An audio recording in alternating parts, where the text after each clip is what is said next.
La Regione Veneto si prepara alla campagna di vaccinazione contro il Covid. Parte domenica 27 la lotta concreta ad armi pari contro il virus che sta mettendo a dura prova il sistema sanitario. Un'epidemia che interessa il 20, 30, 40% delle nostre strutture, ma vi garantisco che ci assorbe il 70-80% del tempo e dobbiamo essere sempre non pronti, ma preparati il giorno prima per affrontare qualunque emergenza il giorno dopo. Le prime iniezioni saranno per operatori sanitari ospiti delle case di riposo, poi toccherà agli ultraottantenni e, a scendere con l'età, al resto della popolazione.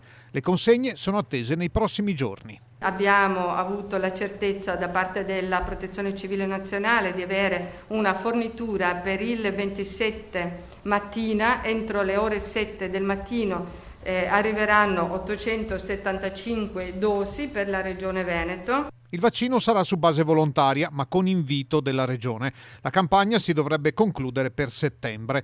La seconda iniezione andrà fatta dopo 21 giorni e la settimana dopo dovrebbe essere efficace l'immunità.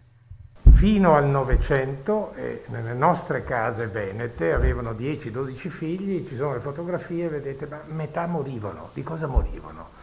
Di morbillo, di rosolia, di paratite, di tetano, di difterite. Bene, dal 1900 la mortalità infantile dal 3% è scesa allo 0,1%. La vita media da 55 anni è passata a 80 anni. Chiedetevi perché.